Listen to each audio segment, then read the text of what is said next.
Bom dia. Eu vou falar primeiro agora, vou falar um pouco sobre a regulação do mercado de medicamentos, alguns resultados rápidos, falar de forma um pouco geral de como se precifica essa questão do medicamento no Brasil, para depois entrar um pouco mais nos dados de mercado de medicamentos como um todo e depois entrar um pouco em algumas análises mais diretas em cima do mercado de oncológicos. Antes de entrar, então, em questão da regulação, eu vou abordar um pouco sobre o porquê dessa especificidade de se regular o mercado de medicamentos. O mercado de medicamentos, ele se regula porque ele tem uma série de características, alguma série de falhas de mercado.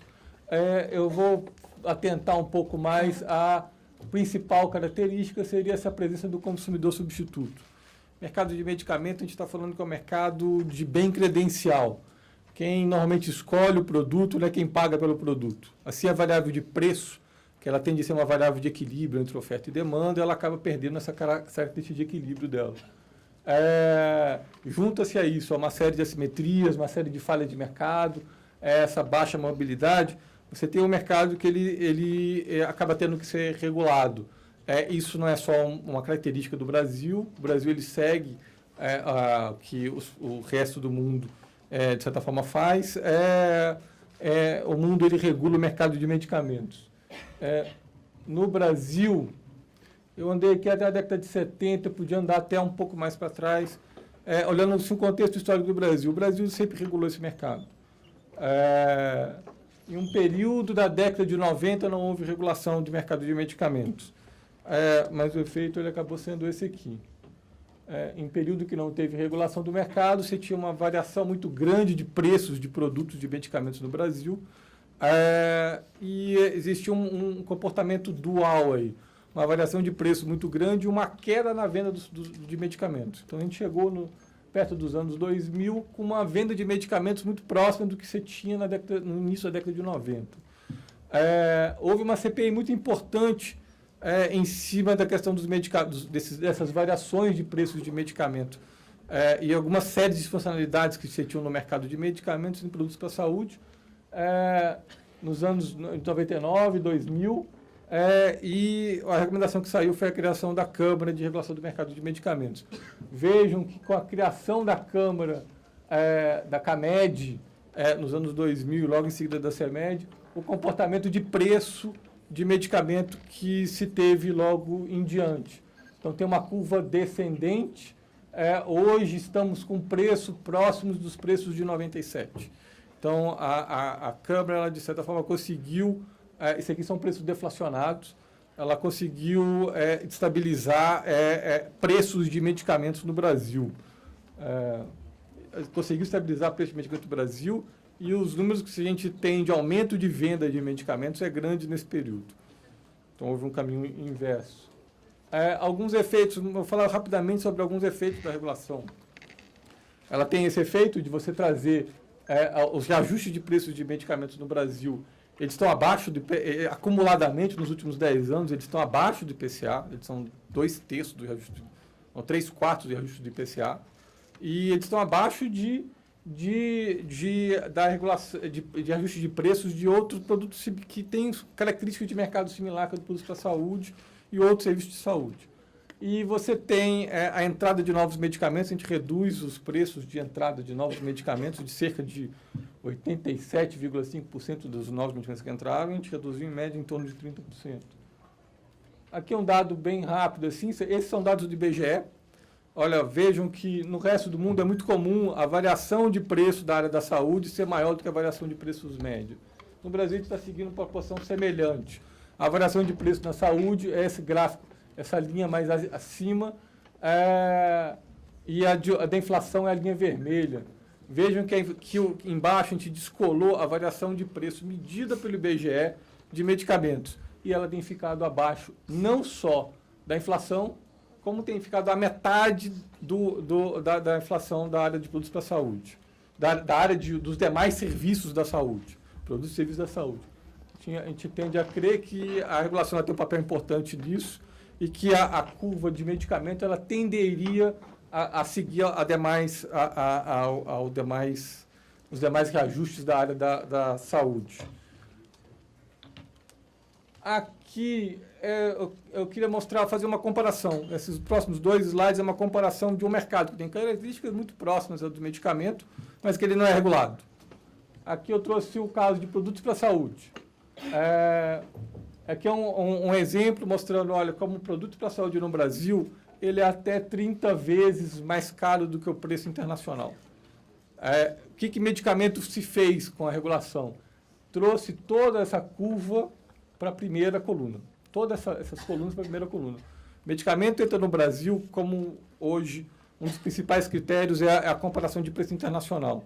Então, a gente tende a entrar com o medicamento no Brasil como o menor preço de uma cesta de países, o que não acontece nesse caso aqui de produtos para a saúde. O que a gente fez nesses 15 anos de CEMED foi trazer todas essas colunas para a primeira coluna.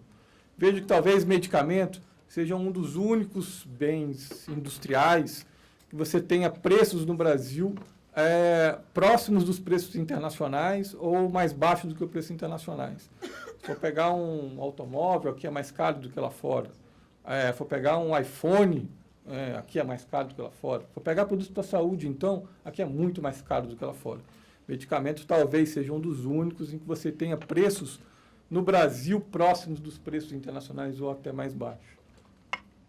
Pegando esse exemplo do caso de produtos para a saúde, aqui eu trouxe um caso de um marca-passo específico, mostrando como no Brasil, olha, veja, o preço de lançamento dele para esse produtor é de $3.500 na Alemanha.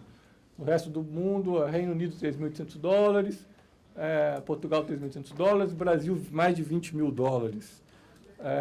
Outro exemplo aqui é o caso de uma placa de joelho. Isso aqui foi uma auditoria que foi feita. Vejam que o produto ele é importado a R$2.000.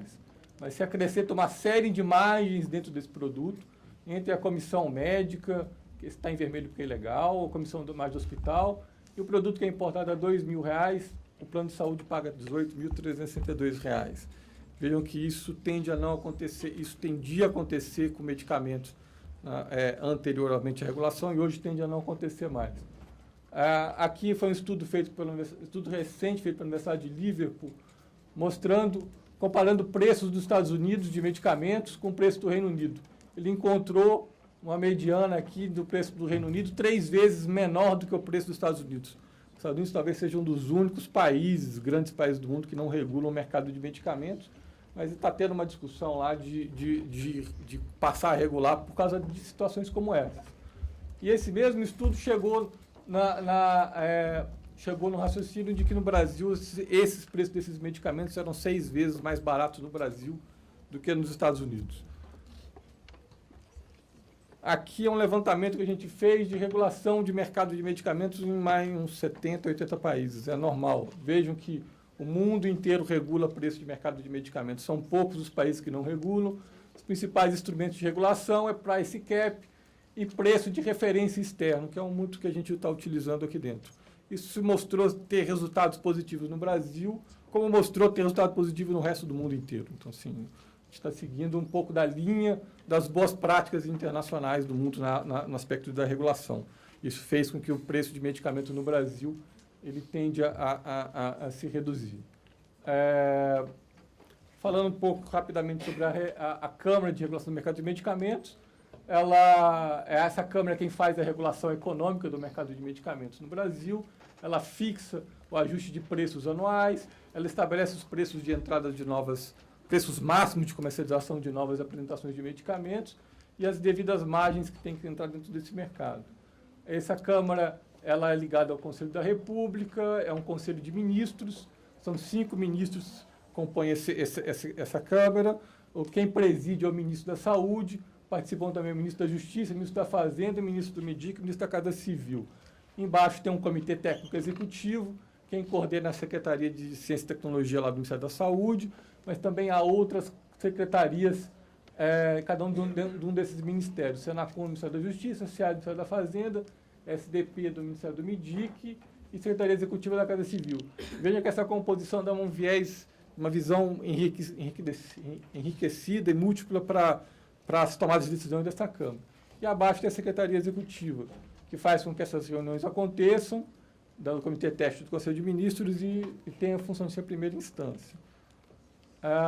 Para você, lembrando, para você poder entrar com medicamento no Brasil, você precisa de pesquisa clínica, registro e preço, aprovado pela CEMED. Aí você pode entrar no mercado nacional, tanto para venda para o setor público quanto no privado, e aí você pode fazer os devidos monitoramentos depois dentro desse mercado. Falando um pouco rapidamente sobre o tamanho do mercado do Brasil, o mercado do Brasil, segundo o IMS, é o 6º maior mercado do mundo. Aqui é um banco nosso que a gente recebe as informações pela Anvisa, aqui no SAMED.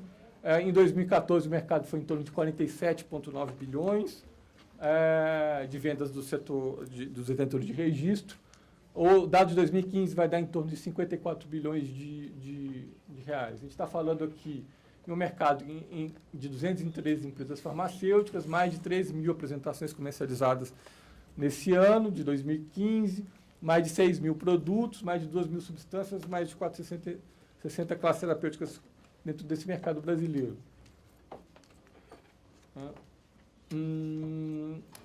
Esse aqui é um dado interessante, dado pelo CNI recentemente. Vejam que o setor de medicamento, esse aqui é o dado do primeiro quadrimestre de 2015. Vejam como há uma queda acentuada de todo o setor industrial do país, mas o setor de medicamento é um dos únicos que crescem nesse primeiro quadrimestre. Então, veja que o mercado ele tem uma demanda reprimida que ele vem sendo suprida anualmente, mesmo no período de crise, o setor está crescendo. Um pouco dos dados aqui, vejam que aqui nessa primeira figura tem a faturamento e a quantidade por tipo de produto. Veja o peso que você tem os biológicos em termos de faturamento, que a gente sabe que são medicamentos mais de alto custo. Em termos de quantidade vendida, ele é um pouco menor, ele é menor. Outro dado se destacar aqui é o dado do genérico. Vejam como ele tá conseguindo avançar dentro do mercado nacional. Os dados de 2015 vão continuar nessa tendência de mostrar um aumento ainda maior do mercado de genérico. Ele já vende mais do que os produtos novos, em termos de quantidade, não em termos de faturamento. Aqui embaixo mostra que o setor, em termos de tributação, ele está praticamente desonerado de todos os impostos federais, que o único que resta era a tributação de PIS/COFINS, mas você tem quase já 3/4 do mercado desonerado de PIS/COFINS. Então, no âmbito federal, como não tem IPI, já avançou bastante a questão de exoneração da política fiscal de medicamentos. Você tem hoje tributação em cima de medicamento, é mais ICMS. Aqui a estruturação do mercado, a gente sabe que o mercado de medicamentos é um mercado de grandes empresas, e aqui é o dado de concentração de mercado, que mostra que esse mercado ele tem mercados concorrenciais, mercados um pouco concorrenciais, e mercados com concorrência relativa dentro desse mercado. Entrando um pouco em dados de... olha que dado interessante esse aqui. A gente separou todo o mercado de medicamentos por grupo anatômico.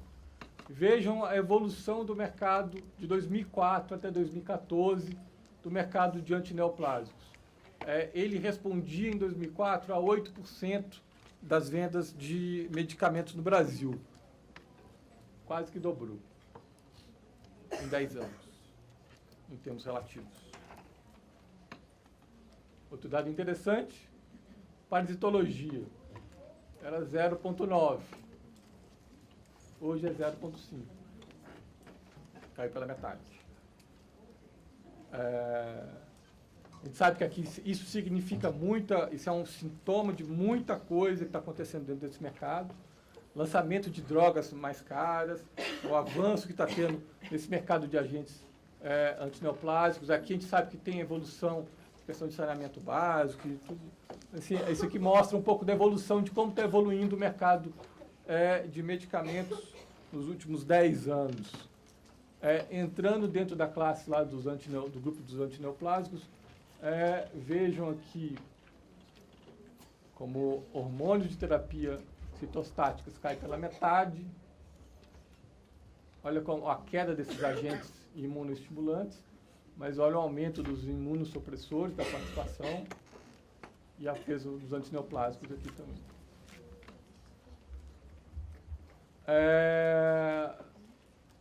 Aqui a gente separou também, abrindo um pouco mais a descrição dentro daquele grupo, para a subclasse de ATC4. Vejam que está concentrado, a maior parte da venda está concentrada, 50% da venda está nesses dois grupos, anticorpos monoclonais, antineoplásicos, inibidores de proteína quinase. Então, no meu, acho que é o penúltimo slide já. E aqui a estrutura concorrencial. Porque esse mercado é um mercado concentrado. Existe pouca concorrência dentro desse mercado ainda. Você tem um que é concorrencial, você tem dois que é moderadamente concentrados, mas a maior parte dos mercados ainda é de mercado concentrado. Aqui o grau de penetração, um dado interessante, de similar e genérico dentro desse mercado. Isso aqui em termos de faturamento. Esse dado de 2006 tem um problema de contaminação, mas vejam que ele segue uma tendência. O genérico está mostrando, olha, como ele está crescendo em participação de faturamento de 2004 até 2014 nesse mercado. E os similares também. Aqui em termos de quantidade vendida, vejam que o genérico ele tem crescido ano a ano. Fica mais claro isso, a entrada do genérico desse mercado. E aqui no último slide, só mostrando, olha, como a gente está notando que está tendo entrada de novos produtos importantes dentro desse mercado. Nesse ano teve uma entrada considerável de vários produtos. E aqui a gente citou alguns deles, que tiveram preço aprovado lá pela CEMED recentemente, aqui nesse ano ainda, e as indicações que eles estão tendo. Meu tempo acabou, né? Então acho que era isso que eu queria trazer para vocês para o início do debate.